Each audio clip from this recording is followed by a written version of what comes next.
नमस्कार। मैं सहायक आचार्य राजनीति विज्ञान SK government girls college Sikar. आज हम राष्ट्रपति की शक्तियों के बारे में अध्ययन करेंगे। राष्ट्रपति की संविधान पर जो शक्तियां हैं उसको हम निम्न प्रकार से विभाजित कर सकते हैं, जैसे कार्यपालिका शक्तियां, विधायी शक्तियां और राजनयिक शक्तियां, सैन्य शक्तियां, न्यायिक शक्तियां और आपातकालीन शक्तियां। जैसा कि हमने जो आपातकालीन शक्तियां हैं उसके बारे में हम अध्ययन कर चुके हैं, आज हम राष्ट्रपति की जो सामान्य शक्तियां हैं उनके बारे में अध्ययन करते हैं।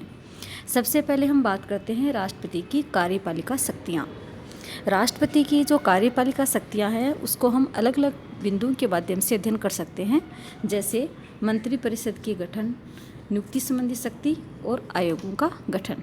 ये जो तीनों शक्तियां हैं वो राष्ट्रपति की कार्यपालिका शक्तियां हैं। सबसे पहले हम लेते हैं मंत्रिपरिषद के गठन से। अनुच्छेद 74 के अनुसार राष्ट्रपति संसद की कार्यपालिका शक्ति के संचालन में सलाह देने के लिए मंत्रिपरिषद का गठन करता है, जिसका अध्यक्ष प्रधानमंत्री होता है। जब भी मंत्रिपरिषद का गठन किया जाता है तो यह राष्ट्रपति की एक कार्यपालिका शक्ति है और वह प्रधानमंत्री के कहने पर मंत्रिपरिषद का गठन करता है। सामान्यतः राष्ट्रपति ऐसे व्यक्ति को प्रधानमंत्री पद पर नियुक्त करता है जो कि लोकसभा में जिसको बहुमत प्राप्त होता है। इस प्रकार नियुक्ति किए गए प्रधानमंत्री की सलाह पर वह मंत्रिपरिषद के अन्य सदस्यों की नियुक्ति करता है। साथ ही वह प्रधानमंत्री की सलाह पर मंत्रिपरिषद के किसी सदस्य को बर्खास्त भी कर सकता है। तो हम ये देखते हैं कि मंत्रिपरिषद के गठन से संबंधित राष्ट्रपति की जो शक्ति है उसमें वह प्रधानमंत्री के कहने पर मंत्रिपरिषद का गठन करता है और प्रधानमंत्री ऐसे व्यक्ति को नियुक्त किया जाता है जिसको लोकसभा में बहुमत प्राप्त हो, जिस भी दल को। इसके अलावा हम ये देखते हैं कि जो राष्ट्रपति है वो प्रधानमंत्री के कहने पर किसी सदस्य को बर्खास्त भी कर सकता है। सामान्यतः ये प्रथा रही है कि प्रधानमंत्री लोकसभा का सदस्य होता है और लोकसभा के प्रति उत्तरदायी भी रहता है, लेकिन कई बार वह राज्यसभा के सदस्य के रूप में भी होता है। अब हम बात करते हैं नियुक्ति संबंधी शक्ति की।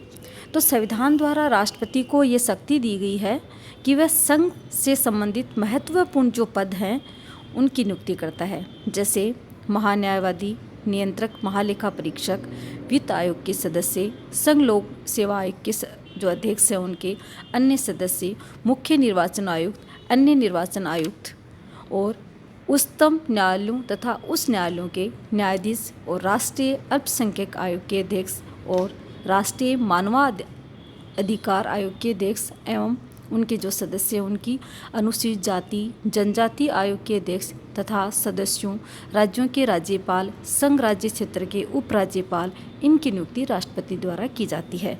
तो हम यहाँ ये देखते हैं कि नियुक्ति संबंधी जो शक्ति है उसमें राष्ट्रपति है वो मुख्य रूप से, चाहे वो उच्च न्यायालय, उच्चतम न्यायालय के न्यायाधीश हों, महालेखा परीक्षक हों, वित्त आयोग का गठन है, संघ लोक सेवा आयोग के जो सदस्य हैं और जो अध्यक्ष हैं उनकी नियुक्ति राष्ट्रपति द्वारा की जाती है। अब हम बात करते हैं इसी में आयोगों का गठन। राष्ट्रपति है वो समय समय पर विभिन्न आयोग हैं उनका भी गठन करता है, जैसे वह भारत के राज्य क्षेत्र में सामाजिक और शैक्षिक दृष्टि से पिछड़े वर्ग की दशाओं को सुधार करने के लिए आयोग का गठन कर सकता है। इसके अलावा राजभाषा पर प्रतिवेदन देने के लिए भी आयोग का गठन कर सकता है। अनुसूचित क्षेत्रों के प्रशासन पर प्रतिवेदन देने के लिए तथा राज्यों में अनुसूचित जनजातियों के कल्याण हेतु भी आयोग का गठन कर सकता है। हम ये देखते हैं कि विभिन्न प्रकार के जो क्षेत्र हैं उनसे संबंधित राष्ट्रपति द्वारा विभिन्न प्रकार के आयोगों का गठन किया जाता है, चाहे वो पिछड़े वर्ग से संबंधित हो या अनुसूचित क्षेत्रों से संबंधित हो या फिर भाषा से संबंधित हो। तो ये हैं राष्ट्रपति की कार्यपालिका शक्तियाँ, जिसमें मुख्य रूप से मंत्रिपरिषद का गठन है और नियुक्ति संबंधी शक्तियों में वह उच्चतम न्यायालय, उच्च न्यायालय, वित्त आयोग का, संघ लोक सेवा आयोग के अध्यक्ष और उनके सदस्यों की नियुक्ति करता है। वहीं विभिन्न प्रकार के जो आयोग हैं उनका भी गठन है वह राष्ट्रपति द्वारा किया जाता है। अब हम अगली जो राष्ट्रपति की जो शक्ति है वह है विधायी शक्ति। इसके बारे में अध्ययन करते हैं। तो संविधान द्वारा राष्ट्रपति को जो विधायी शक्तियाँ प्रदान की गई हैं उसको हम कई भागों में विभाजित कर सकते हैं, जैसे राष्ट्रपति की संसद से संबंधित शक्ति, विधेयक को प्रस्तुत करने हेतु अनुशंसा देने से संबंधित शक्ति, राज्य विधानमंडल निर्मित विधि के संबंध में राष्ट्रपति की शक्ति, और इसके अलावा अध्यादेश जारी करने की शक्ति। तो जो विधायी जो शक्तियां हैं उसमें ये अलग अलग प्रकार की राष्ट्रपति की शक्तियां हैं। सबसे पहले हम लेते हैं संसद से संबंधित शक्ति को। अनुच्छेद 80 का क्लोज 1, जिसके तहत राज्यसभा में 12 80 सदस्यों को राष्ट्रपति मनोनीत करता है जो साहित्य, विज्ञान, कला और समाज सेवा में जिनका विशिष्ट और व्यवहारिक योगदान हो, तथा अनुच्छेद 331 के तहत वह लोकसभा में 2 आंग्ल भारतीय सदस्यों को भी नामजद करता है उसके विचार में अगर लोकसभा में उस समुदाय का उचित प्रतिनिधित्व नहीं है। तो यहाँ हमने ये देखा कि राज्यसभा के जो 1200 सदस्य हैं जो कि किसी न किसी क्षेत्र में जिनका योगदान रहता है उनकी नियुक्ति है वह राष्ट्रपति द्वारा की जाती है। और लोकसभा में 2 एंग्लो इंडियंस, अगर लोकसभा में एंग्लो इंडियंस जो समुदाय है उनका प्रतिनिधित्व पूरा नहीं हो पा रहा है, ऐसी स्थिति में राष्ट्रपति द्वारा 2 एंग्लो इंडियंस की नियुक्ति की जाती है। अब हम इसी जो संसद से संबंधित जो शक्ति है इसी में हम आगे बढ़ते हैं। यदि संसद के किसी सदस्य की अयोग्यता के संबंध में दल बदल के आधार के सिवा प्रश्न उत्पन्न होता है तो उसका निर्णय राष्ट्रपति करेगा। यहाँ एक बात ध्यान देने योग्य जो है वह यह है, अगर कोई संसद का सदस्य है तो उसकी अयोग्यता से संबंधित जो निर्णय है वो राष्ट्रपति द्वारा किया जाता है। और राष्ट्रपति ऐसा निर्णय लेने से पहले जो निर्वाचन आयोग है उससे राय लेगा। लेकिन इसमें एक जो बात कही है वो यह है कि अगर संसद का जो सदस्य है उसका दल बदल के आधार पर अयोग्य है, ऐसी स्थिति में राष्ट्रपति विचार नहीं करेगा। अन्य स्थितियों में राष्ट्रपति है वह निर्वाचन आयोग से राय ले सकता है। फिर इसी में हम आगे बढ़ते हैं। राष्ट्रपति संसद के सत्र को आहूत करता है, लेकिन संसद के एक सत्र की अंतिम बैठक और आगामी सत्र की प्रथम बैठक के लिए नियत तिथि के मध्य 6 माह का अंतर नहीं होना चाहिए। संसद का जो सत्र चल रहा है तो उसमें 6 महीने से ज़्यादा समय नहीं होना चाहिए। राष्ट्रपति संसद के सदस्यों या किसी संसद में या संसद में संयुक्त अधिवेशन में अभिभाषण करता है। जब संसद के जो दोनों सदन हैं लोकसभा और राज्यसभा, उनका जो जॉइंट अधिवेशन है उसमें अभिभाषण है वो राष्ट्रपति द्वारा दिया जाता है। संसद में लंबित किसी विधेयक के संबंध में संसद के दोनों सदनों या किसी सदन को संदेश भेज सकता है और उसके संदेश पर यथाशीघ्र विचार भी राष्ट्रपति द्वारा किया जाता है। अगर संसद द्वारा कोई विधेयक पारित किए जाने पर उसे राष्ट्रपति के समक्ष अनुमति के लिए भेजा जाता है तो राष्ट्रपति या तो उस पर अनुमति दे देता है या विधेयक को पुनः विचार के लिए संसद के पास भेज देता है। यदि संसद द्वारा पुनः विधेयक पारित कर दिया जाता है तो राष्ट्रपति उस पर अपनी अनुमति देने के लिए बाध्य होता है। तो विधायी जो शक्ति है उसमें एक विधेयक से संबंधित शक्ति भी राष्ट्रपति के पास है, जिसमें संसद के दोनों जो सदन है उन्होंने अगर कोई विधेयक पारित कर दिया तो अंतिम रूप से हस्ताक्षर के लिए वह राष्ट्रपति के पास जाता है। राष्ट्रपति या तो उस पर हस्ताक्षर कर देता है या फिर राष्ट्रपति उसको पुनः सदन में लौटा सकता है।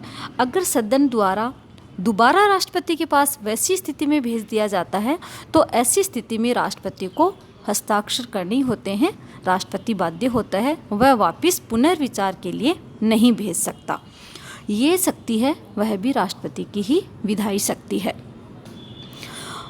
अब हम बात करते हैं इसी संसद की जो शक्ति है उसमें विधेयक को प्रस्तुत करने हेतु जो अनुशंसा होती है उससे संबंधित। हम बात करते हैं धन विधेयक की। तो धन विधेयक है वो कर को घटाने समाप्त करने का प्रावधान है। ये सिर्फ विधेयक है, वो राष्ट्रपति की सिफारिश के बिना संसद में प्रस्तुत नहीं किया जा सकता। तो हम ये देखते हैं कि धन विधेयक है उससे संबंधित जो राष्ट्रपति की शक्ति है वह काफ़ी ज़्यादा है राष्ट्रपति के पास। बिना राष्ट्रपति की अनुमति के धन विधेयक है वो संसद में नहीं रखा जाएगा। अब हम अन्य जो विधेयक हैं, जैसे कोई नया राज्य है उसका निर्माण करना है, या विधानसभा राज्य के क्षेत्र हैं उनकी सीमा, उनके नाम में परिवर्तन करने वाले जो विधेयक हैं वो राष्ट्रपति की अनुमति से ही संसद में रखे जाएंगे। और कराधान से संबंधित जो कि राज्य के हित में है उस पर प्रभाव डालने वाले जो विधेयक हैं, जो टैक्स से रिलेटेड हैं, जो राज्यों से संबंधित हैं, उन पर भी राष्ट्रपति है उसी की अनुमति से संसद में रखा जाता है। जिस विधेयक को अधिनियमित और प्रवर्तित करने में भारत की संचित निधि से व्यय करना हो वो विधेयक भी राष्ट्रपति की अनुमति से ही संसद में रखा जाएगा।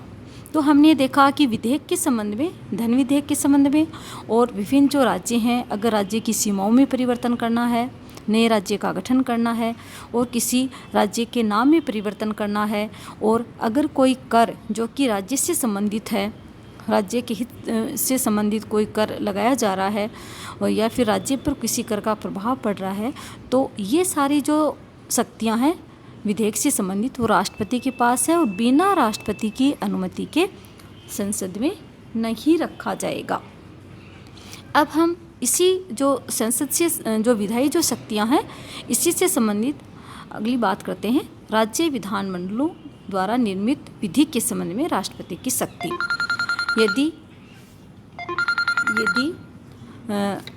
राज्य विधानमंडल कोई ऐसा विधेयक पारित करता है जिससे उस न्यायालय की अधिकारिता प्रभावित होती है तो राज्यपाल उस विधेयक पर अपनी अनुमति नहीं देगा और उसे राष्ट्रपति की अनुमति के लिए आरक्षित कर देगा। राज्य विधानमंडलों से जो शक्ति है उसमें क्या होता है, अगर कोई राज्य विधानमंडल कोई ऐसा विधेयक पारित करता है जो कि उस न्यायालय है उसकी सीमाओं का उल्लंघन होता है उससे, तो राज्यपाल उस विधेयक को राष्ट्रपति की अनुमति के लिए भेज देता है और फिर राष्ट्रपति है वह उस पर विचार करता है। राज्य विधानमंडल द्वारा संपत्ति प्राप्त करने के लिए पारित विधेयक को भी राष्ट्रपति की अनुमति के लिए है वो राज्यपाल आरक्षित रख देता है। किसी राज्य के अंदर या दूसरे राज्यों के साथ व्यापार आदि पर प्रतिबंध लगाने से संबंधित जो विधेयक हैं उन विधेयकों को विधानसभा में रखने से पहले राष्ट्रपति से अनुमति लेनी पड़ती है। जो आपस में विभिन्न जो राज्य होते हैं उनमें जो व्यापार होता है, अगर उन पर कोई प्रतिबंध लगाना है तो उस प्रतिबंध लगाने से पहले जो विधेयक है विधानसभा में रखने से पहले राष्ट्रपति की अनुमति आवश्यक होती है। वित्तीय आपात स्थिति में राष्ट्रपति है वो निर्देश दे सकता है कि सभी धन विधेयकों को राज्य विधानसभा में रखने से पहले राष्ट्रपति की अनुमति ली जानी चाहिए। जैसा कि हमने राष्ट्रपति की जो आपातकालीन शक्तियां हैं उसमें हमने पढ़े हैं, अनुच्छेद 360 के तहत वित्तीय आपात को पढ़ा है जो कि अभी तक एक बार भी लागू नहीं हुआ है भारत में। तो इससे संबंधित जो शक्ति है वह भी राष्ट्रपति के पास है। फिर हम बात करते हैं अध्यादेश जारी करने से संबंधित शक्ति। हमारा संविधान का जो अनुच्छेद 123 है वो अध्यादेश से संबंधित है। अनुच्छेद 123 के तहत राष्ट्रपति को अध्यादेश जारी करने की शक्ति प्राप्त होती है। राष्ट्रपति द्वारा जो जारी अध्यादेश का वही प्रभाव होता है जो संसद कानून बनाती है वैसे ही, लेकिन अंतर सिर्फ इतना होता है कि अधिनियम का प्रभाव तब तक स्थायी रहता है जब तक संसद द्वारा या राष्ट्रपति के अध्यादेश द्वारा निरस्त न कर दिया जाए। इसके विपरीत अध्यादेश केवल 6 माह तक ही परिवर्तन में रह सकता है। जब संसद का अधिवेशन नहीं चल रहा हो ऐसी स्थिति में राष्ट्रपति है वो अध्यादेश जारी कर सकता है और उस अध्यादेश की शक्ति भी संसद द्वारा निर्मित जो कानून होते हैं उनके समकक्ष ही होती है, लेकिन अंतर सिर्फ इतना होता है कि अध्यादेश है वो 6 माह तक ही परिवर्तन में रहता है। तो हमने ये देखा कि राष्ट्रपति की जो विधायी शक्तियाँ हैं उसमें राष्ट्रपति की संसद से संबंधित शक्ति है और राष्ट्रपति की जो विभिन्न जो विधेयक हैं, धन विधेयक हो, चाहे कर से रिलेटेड विधेयक हो या फिर नए राज्यों के निर्माण से संबंधित विधेयक हो, उसमें भी राष्ट्रपति को अपूर्व शक्ति प्राप्त है। और अध्यादेश से जो संबंधित शक्ति है ये भी राष्ट्रपति की विधायी शक्तियों में ही आती हैं। अब हम बात करते हैं राष्ट्रपति की जो राजनयिक शक्तियाँ हैं उनके बारे में। तो राजनयिक जो शक्तियाँ हैं वो एक तरह से जैसे कि भारत का किसी अन्य जो विदेश जो अंतर्राष्ट्रीय स्तर पर जो भी संधि समझौते होते हैं वो राष्ट्रपति के नाम से ही होते हैं। और अंतर्राष्ट्रीय मामलों में राष्ट्रपति है वो एक तरह से देश का प्रतिनिधित्व करता है। और अन्य देशों में जो भेजे जाने वाले जो राजदूत तथा उच्चायुक्त होते हैं वो राष्ट्रपति द्वारा ही नियुक्त किए जाते हैं। और अन्य देशों से भारत में नियुक्त होने वाले जो राजदूत और उच्चायुक्त अपना जो प्रत्यय जो होता है वो राष्ट्रपति के समक्ष ही प्रस्तुत करते हैं। और जितनी भी अंतर्राष्ट्रीय स्तर पर जो भी संधि और जो समझौते होते हैं वो राष्ट्रपति के नाम से ही किए जाते हैं। तो ये है राष्ट्रपति की राजनयिक शक्तियाँ। अब हम बात करते हैं राष्ट्रपति की सैनिक शक्तियों की। सैनिक शक्तियों में जो तीनों सेनाएं हैं उनका राष्ट्रपति सर्वोच्च कमांडर होता है, वह रक्षा बलों का प्रमुख होता है। और राष्ट्रपति स्वयं में निहित रक्षा बलों का समादेश उस विधि के अनुसार प्रयुक्त करता है जिसे संसद क्या करती है, निर्माण करती है। राष्ट्रपति रक्षा जो बल हैं उनके प्रमुखों की नियुक्ति भी करता है। तो सैनिक शक्तियों में राष्ट्रपति है वो तीनों जो सेनाएं होती हैं उनका सर्वोच्च कमांडर होता है। और रक्षा बलों के जो प्रमुख होते हैं उनकी नियुक्ति राष्ट्रपति द्वारा की जाती है। अब हम बात करते हैं राष्ट्रपति की न्यायिक शक्तियों की। हमारा संविधान का जो अनुच्छेद 124 के अनुसार राष्ट्रपति को उच्चतम न्यायालय तथा उस न्यायालय के न्यायाधीशों को नियुक्त करने का अधिकार होता है। उच्चतम न्यायालय के मुख्य न्यायाधीश की नियुक्ति के लिए राष्ट्रपति उच्चतम तथा उस न्यायालय के जो ऐसे न्यायाधीश हैं उनसे परामर्श करता है जिनसे परामर्श करना आवश्यक वह समझता हो। मुख्य न्यायाधीश के अतिरिक्त अन्य न्यायाधीशों की नियुक्ति वह पूर्व मुख्य न्यायाधीश के परामर्श से करता है। किंतु संविधान में ये कहीं भी उल्लेखित नहीं किया गया है कि राष्ट्रपति है वो मुख्य न्यायाधीश से परामर्श लेने के लिए बाध्य है। लेकिन सिर्फ एक परंपरा सी पड़ी हुई है कि जब भी राष्ट्रपति द्वारा उच्चतम न्यायालय तथा उस न्यायालय के जो मुख्य न्यायाधीश हैं उनकी नियुक्ति की जाती है तो वह पूर्व के जो मुख्य न्यायाधीश हैं उनसे परामर्श लेता है। बाध्यता कहीं भी लिखी हुई नहीं है। तो हमने देखा कि राष्ट्रपति की जो सामान्य जो शक्तियां हैं उसमें राष्ट्रपति की विधायी शक्ति हैं, कार्यपालिका शक्तियां हैं, न्यायिक शक्तियां हैं, राजनीतिक शक्तियां हैं और सैनिक शक्तियां हैं। इसके अलावा हमने राष्ट्रपति की जो न्यायिक शक्ति है उसमें राष्ट्रपति की एक जो महत्वपूर्ण शक्ति है वह है क्षमादान की शक्ति। हमारे संविधान का जो अनुच्छेद 72 है उसके तहत राष्ट्रपति को क्षमा तथा कुछ मामलों में दंड को परिहार या लघुकरण करने की शक्ति भी प्राप्त है। और इसमें क्या होता है कि उन सभी मामलों में जिनमें दंड ऐसे विषय संबंधित किसी विधि के विरुद्ध अपराध के लिए दिया गया है जिस विषय तक संघ की कार्यपालिका का विस्तार हो। और मृत्युदंड के मामले में भी राष्ट्रपति है वो क्षमा कर सकता है या उस दंड का रूप परिवर्तित कर सकता है, उसको लघुकरण कर सकता है। और सेना न्यायालयों द्वारा दिए गए दंड के मामले में उल्लेखनीय है कि राष्ट्रपति अपनी इस शक्ति का प्रयोग सिर्फ मंत्रिपरिषद की सलाह पर करेगा। और राष्ट्रपति यदि इस शक्ति का प्रयोग किया जाता है तो उसका न्यायिक पुनरावलोकन भी किया जा सकता है न्यायालय द्वारा। राष्ट्रपति तथा राज्यपाल दोनों को ही क्षमादान तथा की शक्ति असीमित नहीं है। संविधान का जो अनुच्छेद 72 और अनुच्छेद 161 के अधीन कार्यपालिका द्वारा क्षमादान की शक्ति इस्तेमाल किए जाने के लिए अनियंत्रित नहीं है। तो हमने देखा कि राष्ट्रपति की एक क्षमादान से संबंधित भी शक्ति होती है जो कि न्यायिक शक्ति के अधीन ही आती है। धन्यवाद।